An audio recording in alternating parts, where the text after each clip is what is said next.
Hey, welcome. A little bit off the bottom of the frame, off the top of the frame. I know what I mean. Oh, there comes the sun. Welcome. Here we are. Today's date, 7th of February, 2024. It's 2024. It's the 7th of February. Welcome. This is Chat with Matt. Half an hour or so in the Bright Light Beings Facebook group. Talk about whatever you guys might want to know. I'm open for suggestions, comments, and requests. Popped a little poster on to advertise this photo taken from Itataki in the Cook Islands a couple of years ago now, sitting on a sandbar, as you do out there. Beautiful.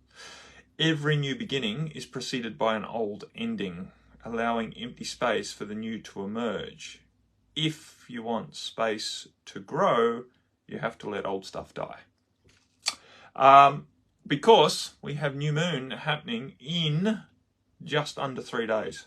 And this new moon is the start of a new lunar year. 13 lunar cycles in a lunar year. And we are just in the last 3 days of the last lunar year. This also goes along with the Chinese New Year. So it's a big event. It's a big event, and it happens every year around this time, late January or February. And so, hello, Sister Sharon. This is opportunities for endings. I know in myself, I'm feeling a lot of endings happening. I'm feeling a lot of lethargy, a lot of unmotivation, a lot of blah feelings, and I know I'm not alone. I talk to people and they are feeling the same. A lot of people, or many people anyway, are feeling a bit lost. And this happens every year, of course. And it's always hard because it's coming on the back of our Gregorian calendar, or however you're supposed to say that word, New Year, which happens 1st of January every year, regardless of where the moons are. And the point is, everyone thinks we're in a new year, a new beginning, and it is, but January is historically, energetically, a very choppy month for energy. There's always, because it's the ending of the lunar year, right? So there's always all of this old stuff still coming up, and people are wanting to, hoping to, expecting to be starting something new. At least feeling different, feeling better. We've left 2023 behind. We're in a new year. I don't want all that same shit to be happening, and yet it's still right in your face. Hey, Sister Caroline. Hey, Sister M. So this is, it's hard. It's always hard, and so many people are failing to stick to what they resolved to do, their New Year's resolution. They're going to go to the gym and they're going to fix this or do that, or no longer entertain these bad habits of theirs, give up smoking, whatever it might be, right? People are trying so hard to get it right in starting new, and yet it's really hard to do through January. It's really hard to do. So there's a lot of failure energy around as well. There's a lot of hopeless energy around as well. People feeling hopeless that they can't change, or the new year's not feeling different enough. They started with such hope and desire just 4 or 5 weeks ago that this was going to be different, and they were going to, be strong with setting new intentions, and yet they seem to be, many of them, struggling. Either they've already failed, or they're on the brink of failure, or it's a lot harder than they thought it was going to be. And when you look at the energies, that is completely understandable, that it's really hard to begin new things while there's so much ending in the lead up to the Lunar New Year. So, but the point is, we've only got 3 days of that left. And I'm not saying that on this weekend when we click over, or Friday, depending on where you are in the world, and the new moon goes exact, that everything's going to get easier in an instant. But I do believe that as we move through the rest of February and into Easter, that things are starting to move more. We've also got some awesome astrology. I think every planet is still direct at the moment, which is very, very useful for us to be moving forward. No planets in retrograde. We've got Pluto that's just changed into Aquarius, but then again, that's that's a big change, and it's a long-term thing. So we have to give time for these things to ground in. Sharon said, I've listened to a podcast this week that mentioned January as a reflection month for the previous year. Yeah, exactly. That's exactly what I would say. And year ahead, February is the beginning. Yeah. So I think if society was more on board with that understanding, there'd be far less angst and disappointment in January. Because we expect this thing, New Year's Eve, to be the solution. But it ain't. It ain't. It does carry some energy, of course, because there's so many people who follow the Gregorian calendar and there's so many people who put emphasis on it. But fundamentally, the energies just aren't really behind that. So it's a belief system that's riding roughshod over the more intrinsic energies of lunar influence, etc. And of course, Chinese New Year. Well, there's a lot of Chinese, and a lot of people who also follow the Chinese New Year. It's not just people in China. It's Asia around that area. I know Vietnam and places like that are also very big on Chinese New Year. So there's a huge number of people who are more interested in what's going to happen in 3 days' time, or what's happening right now. Oh, my good friend Doug. Old stuff dying, new stuff to grow. As my old broken systems crumbles to its knees, a new one grows. Permaculture by design. Yeah. Doug is a permaculture fanatic, for those of you who haven't worked that out, and he talks in his own special language. But the point is, there's a lot of wisdom in the sort of the permaculture system. A lot of old wisdom, that's being rebranded, if you like, with this thing called permaculture. And there's a lot of benefit to recognizing the systems that is permaculture, right? Utilizing what is dying to fertilize what is growing, or what you're trying to grow. So not wasting stuff. And I think this is important. I do have a question that was written in via Messenger as well, which I am going to get to. Hey, Sister Kelly. I think it's important to recognize, and I've talked about this all year in my retreats, about we were talking about what was the topics? I can't remember. I've already forgotten because I'm onto this year now, and I'm already planning in my head all of the meditations and stuff for this year's retreats, which is starting in 2.5 weeks. We have our first retreat down in Stewart Island, right at the south end of New Zealand. But anyway, last year I was talking about allowing what is dying to be composted, or to become the fertilizer, right, for what is growing, rather than thinking that you need to sweep away and hide what is dying in your life. A lot of people don't want to see it. They don't want to accept it. They don't want to recognize it. They just want it to go away. I know I've talked to so many people over the years about this release thing, and they just want things to release and be gone. And that's not how it happens. We have to be willing to keep turning the compost. If we want good quality compost, we have to be willing to keep nurturing this death in ourselves, right? To honor what we are grieving, to honor what we are letting go, to honor the experiences we had that led to a degree of wisdom that are no longer serving us. And so we have let them die. We have let them fall away out of our life, but they are still composting in our field, right? Energy is not created nor destroyed. It only changes form, and it's the same, right? So if we've got some old habits, we can't expect them just to release and be gone.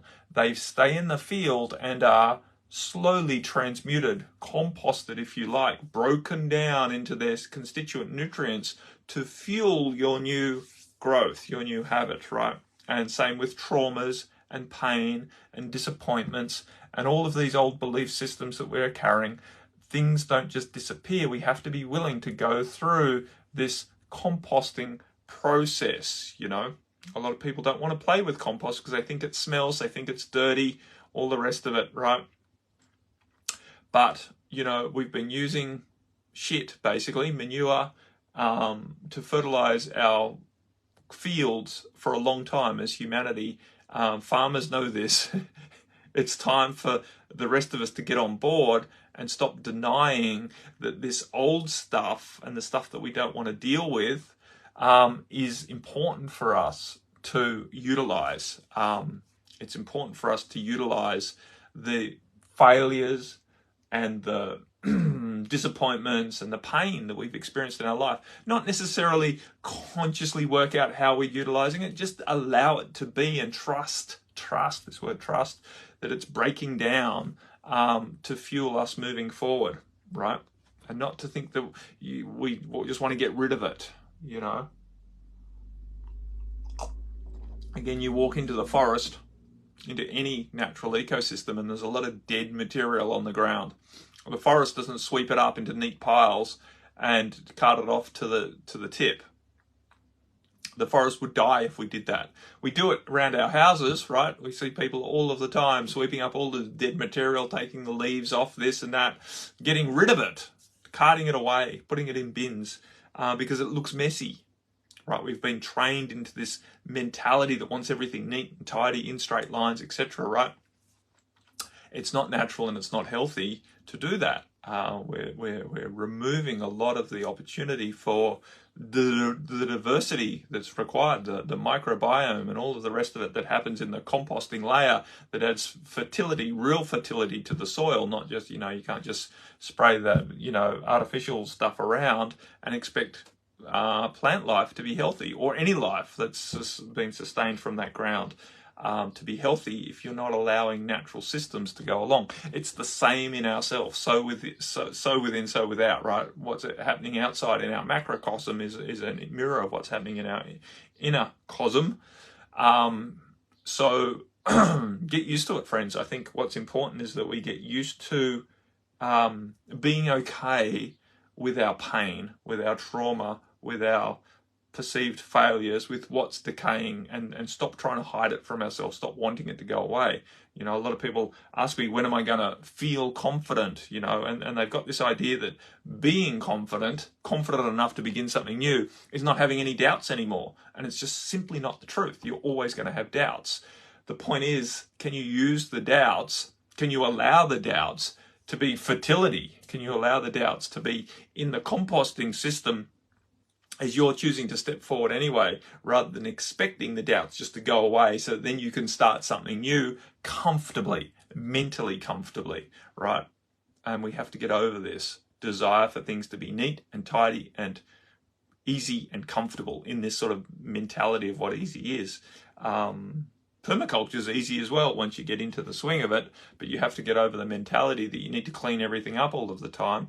And you have to start thinking in natural systems rather than in man-made, artificial, straight line controlled systems. We have to let chaos be there. I think if one thing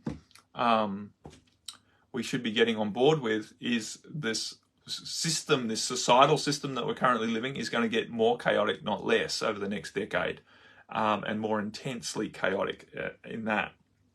And that's not a bad thing, and it's not a wrongness, and I'm not telling you that to scare you. I'm telling you that so that you can relax into accepting chaos in your life.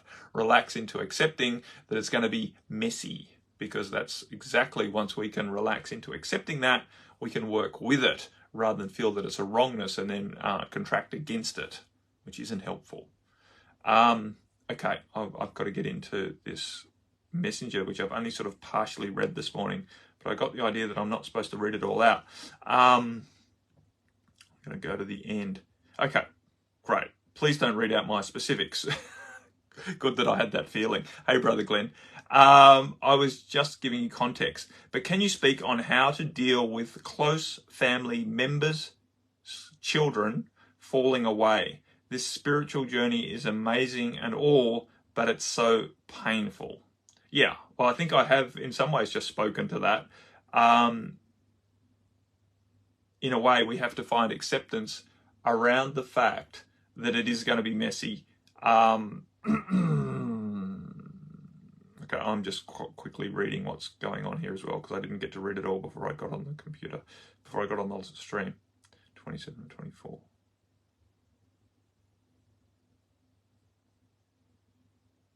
Okay. I think I got the gist of that. So, yeah.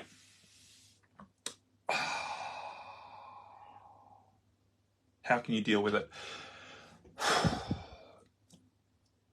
I think for me, what helps in dealing with people who are close is to remember the depth, even though we can't remember, but bring a semblance of understanding or conceptualization that the relationship that you're dealing with is a very, very deep and long one. And this current lifetime is not the sum of it all, not nearly. So not to freak out and flip out about the rights and wrongs and expectations, societal expectations of how close a family should be. And I think Sister Sam wrote this in response to someone else's question in our group. I can't remember which group it was. I think it was in the my paid group during the week. But she basically said very, very usefully, in my opinion, very beneficially, that one of the ways she helps to, clients deal with and herself deal with close family members is to take the labels away. Take the labels of mother or daughter away from the viewing the relationship, hey Sister Kelly, away from viewing the relationship, because the problem with these labels is it comes with a whole heap of societal expectation around how that relationship's supposed to look. We all have an expectation of how our mother is supposed to treat us. We all have an expectation of how our daughters are supposed to treat us. We have expectations around how our husband is supposed to behave around us. And while those expectations have been developed somewhat through sort of historical normals, they have been skewed a lot as well. And so the problem with expectations is they create contraction around how it really is, because we keep comparing the situation that we're having against these programmed expectations of how it should be. And then if it's not how it should be, we immediately make it wrong. So the point is if we can let go of the label of daughter or mother or any other person who we're in relationship with, so that we can meet them as a soul being having an experience, right? An experience of relatability, an experience of interaction, we can be more neutral as to how we interact, how we respond to the energy that they are putting out and the things that they are doing. Awesome, Em. I'm glad you are moving a lot of energy in any way that works for you. So, and it's great that you're moving energy, not just for yourself, but for other people involved in this experience. So, the point is to let go of how it should be in dealing with close family relationships, and allow yourself to recognize that these are deeply entangled relationships, multi-lifetime relationships, and not to freak out that if you, quote unquote, lose someone, ruin the relationship, have people become estranged for who knows how long, because we don't know how long. That's the point, when people start to pull away from us, or we pull away from them, because it's not healthy for us to keep interacting with them in a way that is allowing ourselves to feel abused or to have our energy diminished, severely or detrimentally. And so we create space, or we, stop trying so hard to convince people of what happened or what should have happened, or etc., or what we really wanted to have happen, right? There's a lot of people who throw themselves under the bus trying to be right, trying to have their point of view or have their actions from the past accepted by someone else who is entangled in a whole heap of stuff, right? In this particular situation, right, there's a split of relationship, divorce or whatever, and, children involved, and children being pitted against either partner, stuff, right? People you know, coming up with belief systems that someone's ruined their life or whatever. And I think I might be mixing up because I've read a couple of different accounts of similar situations. I've got a few people in my field who are going through similar things. So don't freak out if I've paraphrasing in an incorrect way what you've written in here in this message, because I haven't read it as carefully as I probably should, and I'm also getting confused with something else that someone else wrote in a different communication probably. But the point is, it's very, very similar. And while, as you point out, there's a huge amount of growth happening here for yourself, it is very, very painful to feel that you are the brunt of someone else's pain. You know, someone else is blaming you for the situation that they're in and not willing to take responsibility or accountability for the situation they're in. They're working in their own deluded, and that's not you know, we're all in deluded, but they're living in their own narrative of what happened in the past. They've got their own story of what happened in the past, and they're clinging to it. And anything you say doesn't seem to, at this stage, change their mind, right? They've already set in stone belief that you did the wrong thing in the past, and that's why their life is so messed up now.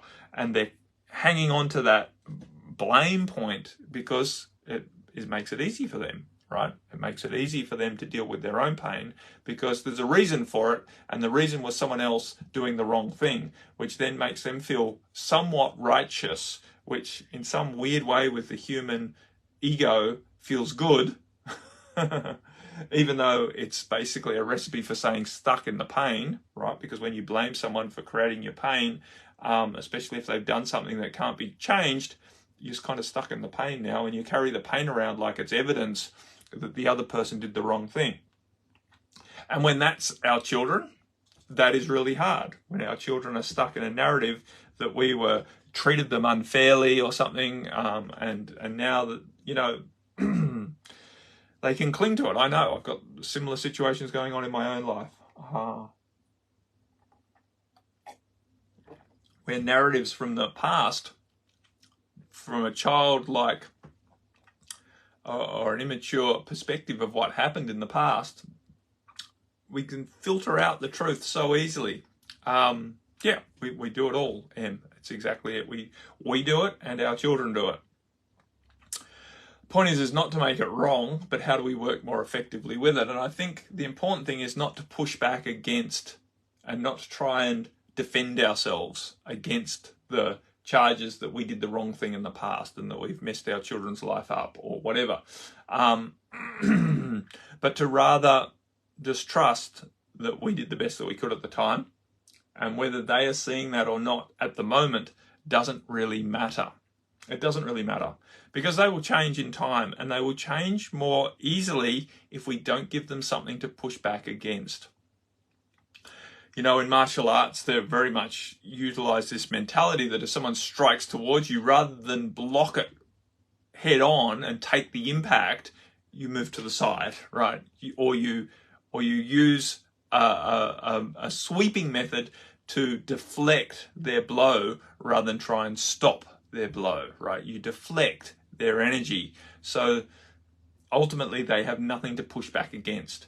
And it's the same in negotiation. You don't try and rebut someone's accusation, you just deflect them, right? Because as soon as you start rebutting, someone has something to push back against. Their ego digs in to the argument, and there's no winning that situation generally because they're stuck in their mentality. And it doesn't matter what logic you use, quite often you can't shift their narrative through this use of force. If you allow them to blow off steam and see that their argument or their accusations doesn't affect you so much, right? You don't become resistant, you don't become upset, you don't become defensive towards what they're accusing you of. You kind of sidestep the guilt that they were trying to put you in, right? If you're not upset by what they're saying and you don't defend yourself, you kind of rise above the accusation. Whereas if you dig in and start trying to defend yourself, it's almost like you're admitting guilt, but you're trying to, or you get stuck. If you come down to their level, you're stuck fighting on the same level. If you expand out, then there's space for resolution to occur. And so we're dealing with this spiritual journey. What's important is a word that we keep using a lot, or two words that we keep using a lot, which is relaxation and expansion. Right, and they're one and the same. Relaxing is allowing expansion, and to expand we must be relaxed. An expanded field is a relaxed field, right? It's not tight, it's not constricted, it's not constrained by tension. So we talk a lot, and Mantara is always, saying relax, relax, relax. And I keep having to remind people that when I say relax, I'm not saying about just rest. I'm not saying just go and lie in a hammock and do nothing. I'm saying let go of your stress. That's what relax means. Let go of your stress. Allow your field to be more expansive so the energy can shift through you. And so one of the ways that it helps us to relieve the pain of transformation, the pain of interacting with our family, is to stay more relaxed, to stay more neutral, to stay more open, to stay less entangled in the situation, to relax your field and to stay expansive so that energy can shift.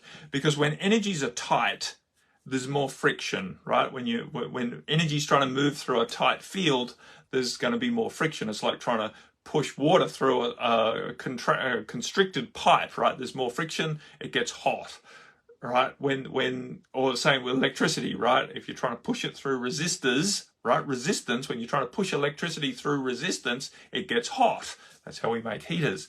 When the field is more open, less resistance, the energy flows, there's much less friction, much less heat, much less pain. It's the same in our energetic field. When we're more relaxed, more open, more expansive, things can shift without creating so much pain. And we can absorb or experience things, allow things to flow through us, allow potentials to be expressed through current, right, talking in electrical terms. I can't help myself, I'm an engineer, right, with less pain, less heat. So there's the potential there for pain, and there is definitely going to be disappointment, and things aren't, and it's going to be chaos and intensity. The point is, the more relaxed we can stay, the more neutral we can stay. Doesn't matter how close the family is. Let go of this narrative that close family is supposed to be a harmonious relationship, for it is not, right? The souls that come into playing the roles of close family with us are some of the closest souls to us. We trust these close souls, these beings that we've interacted with hundreds, if not thousands of times in other lifetimes, to do, right? To work in ways that is intimate, right into me see, right? Painful, close, vulnerable. So this is the point. Many of the souls who we dance with in close proximity are here to work with us in ways that is intense. And whether this is a soul partner, well, they're all soul partners. Our children basically are soul partnerships, generally. Not always, but generally, especially many of us in this group. So it's going to be intense, and it's generally going to involve upset from time to time. M said, I do get upset by it, so I allow space till I'm back at centre. Happens less the upset. Yep. So exactly. We are supposed to be upset with these. Well, it is inevitable that we get upset, that our emotional field becomes entangled in discomfort to the point where we can't feel very functional. And as Em said, one of the ways we can deal with that is to make space, physical space. That's not easy, especially if our children are young and we're looking after them, because they can be very triggering even when they're young. They definitely, are tools of the divine, working, to say and do things to trigger us because they came in with that intent, right, with that agreement that they're going to help us get over certain tendencies that we're carrying. And so, it can be, speaking as the child, I know with your mum, I get that, but it also goes both ways. So, and it can be very difficult, but the point is to get over how we're supposed to interact with our parents and or our children and or our spouse and or our siblings or anyone else who we're in close familiar relationship with. Let go of these expectations, let go of these labels, so that we can work with what is in the most expansive way, right? And maintain a degree of neutrality and maintain a mentality that whatever's happening is happening to serve you and them, right?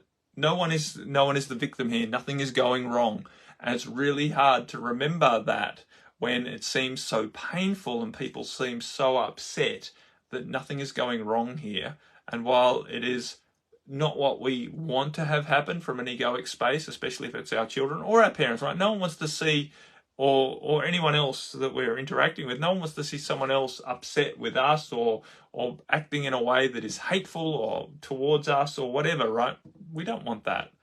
But it's happening, and it does happen, and it should not be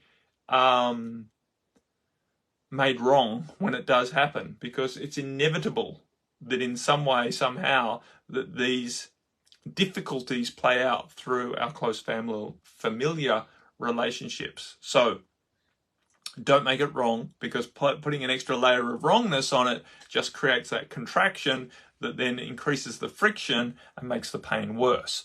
The more that we can relax into acceptance, and I'm not saying relax into acceptance, allow yourself to be used as a doormat, allow their behavior to go, without repercussion, etc. Right? We have to protect ourselves. We have to do what's sensible, but get out of the mentality of contraction and respond to the situation from your heart. I answered a question earlier in the week that someone wrote, how can I can't remember the question anymore, but it was along the lines of, how do I act loving when people are abusing me? And we have to understand that, or I think it was, I'm trying to stay in my heart but the point is, people confuse staying in their heart to being sort of kind and non-confrontational. That's not in your heart. Coming from your heart means speaking with truth. It means speaking from the side of love. That's not always easy for other people to digest. It doesn't always come with sugar-coated words, when we're speaking from love. Love speaks the truth unapologetically quite often, right? Not that we're looking to upset people, not that we're being unthinking or unkind as a rightness. It's not that we're trying to be unkind. It's that we can't allow ourselves to be confined to what is perceived as kind if we think we're staying in our heart, right? Because our heart speaks the truth with love. That's not always perceived as kind, right? So, because kind doesn't hurt anyone, doesn't create any pain. Love creates pain. We know that, right? There's sayings out there that love hurts. And it does, right? Because love is a liberator. And being liberated from delusion is always going to be in some ways painful, right? Because we've clung to those stories, we've clung to those narratives, we've clung to those ways of being, those habits for a long time. When love comes in and helps liberate us from our old habits, it's going to be painful, right? But it's still loving. That's the point. So when working with our children or our parents or other familiar things, don't get contracted into the idea that you're supposed to be kind, that you're supposed to be non-confrontational, that you're supposed to be only alleviating pain, not creating it.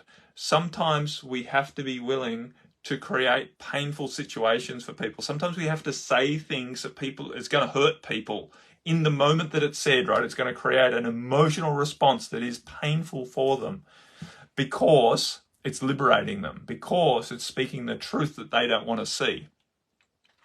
So it's difficult to know how far to go and all the rest of it and to try and do it with your mind. Ultimately, I don't think our mind is a very good tool for figuring this out. And ultimately, the more that we can surrender into our heart, the more that we can allow ourselves to be the tool of the divine, if you want to use that term, the more that we can just speak from our heart like a channel in how we communicate with people who are close to us, the better off we're going to be. Of course, we're going to say things that our mind regrets that we said, right? And we think that we've said the wrong thing because we've opened a can of worms. But if the can of worms gets opened, then it was time for the can of worms to be opened. That's my opinion on it. It's the same way I work with clients. It's the only way that we can do it. If we stick to our mind and try and get everything right all of the time, not upset anyone any of the time, or try and figure out the right way to do it from this mentality of how we've been trained and what we expect, we're going to make a fucking meal of it. We're going to mess it right up, right? Because we just don't know. We don't know. We can't be expected to know. We don't understand the complexity of the relationship and the entanglements that are in this relationship. Like passive aggression, for example, this is M. So many passive states to meet with love looks fierce often. Yeah, exactly. We've got to help people break out of this desire to be a passive in their aggression, right? Because they're too scared to basically say it as it is, right? Say it as they feel it. So they opt for these passive states of letting their feelings be known, but it's not a very healthy way of doing it, right? Because you're sending mixed messages. That's what passive aggressive is. It's a mixed message that someone who's more switched on can see straight through what's happening, but others, wobble in this state, and it just creates confusion and it creates a mess. It creates further entanglements. But it's become very prevalent in our society out of this fear of being seen as aggressive, which is not, most of what people think's wrong about aggression is just being forthright and truthful and open and honest and direct in communication, and then it gets labelled as aggressive. And yet true forms of aggression sort of slip past. It's difficult. It's difficult. We're living in a society that is very, very difficult. Very, very, non-straightforward. Anyway, my friends, I've done more than my length of time, so I'm going to end this up now. Hopefully that was helpful in working with close family members in difficult times, in difficult situations, and not to make yourself wrong, not to make them wrong, to let go of the labels around, mother, daughter, husband, whatever, so that you can interact, and the expectation of what these people are supposed to be in our lives, so that you can respond to the situation from your heart with love in a direct way that results in progress.